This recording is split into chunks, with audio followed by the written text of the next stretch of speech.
these are some really simple exercises that you can do in bed before you get out of bed in the morning, or if you're going to have a rest in the afternoon, or whenever you get back in at night. But you want to take 5 minutes just to have a little bit of time just to stretch out.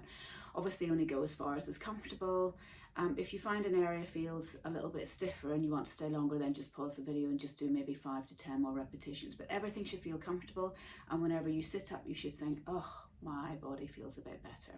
Okay, so just starting on your back, and you're just going to have your hands just on the pelvis here, and we're just going to flatten the back, flattening the arch, and then creating an arch. Okay, so it's that sort of movement, just getting that pelvis moving, and it's going to help to move the hips and it's going to help to move the spine. So we're just going to flatten and then we're going to arch. So if it's easier to put your hands underneath your lower back to get a bit of feedback, so you feel the back lift and the lower back flatten, and we're just going to do another 3, 2,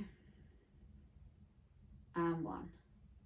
Lovely. Okay, so now we're going to do a little bit of hip movements. We're going to bring the knee towards the chest as far as is comfortable, and certainly you can have one leg nice and long, and then bringing this up, sliding that one away. You might get some great clunks and clicks.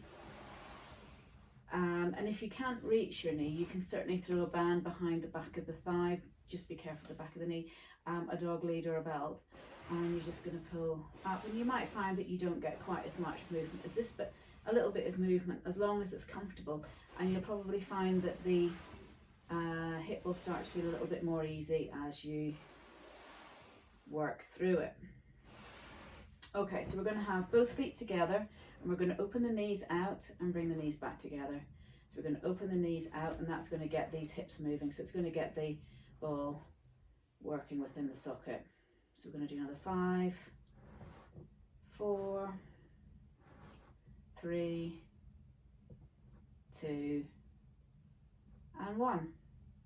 Feet and knees together. Feet can be as close to your bottom as you want, and you're going to roll your knees as far as is comfortable in both directions. And comfort is the key, always the key. If comfort is the feedback mechanism that we're keeping ourselves safe. And I quite like 5 to 10 of these. Now, if you want to go a little bit deeper and you've got the shoulder movement, you can just let your arms reach overhead, but only as far as is comfortable.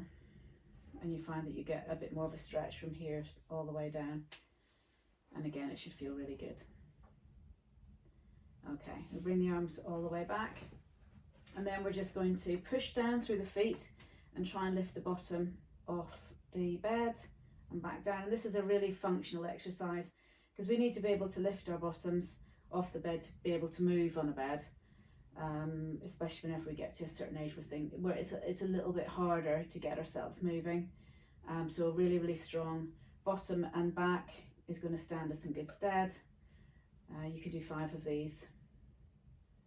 That's really, really nice. Okay, so if you want, you can also then take the arms up overhead and then scoop them around. This just brings a little bit of upper body movement. We're also still moving the spine. Might not seem like we're moving the spine, but we're having some micro movements there. And then you can let your head roll to one side, back to center, let it roll to the other side, back to center. Good. We'll do one more in each direction. And again, obviously listen to your own body. If you're getting any dizziness or any stiffness, just be mindful of that, not to push into it. And then shoulders up to ears, and then press them away. Shoulders up to ears, and then press the fingertips towards the toes. Shoulders towards the ears, press fingertips towards the toes. Last one. Now, if you can, just see if you can just let the chin just come down towards your throat. So the head stays heavy, and then we relax. So we're just allowing the back of the neck to lengthen. So I'm not lifting my head up.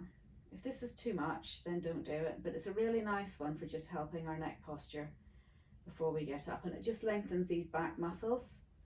They can get quite tight in the day, and it gets these lovely deep neck flexors working so they're primed and prepped.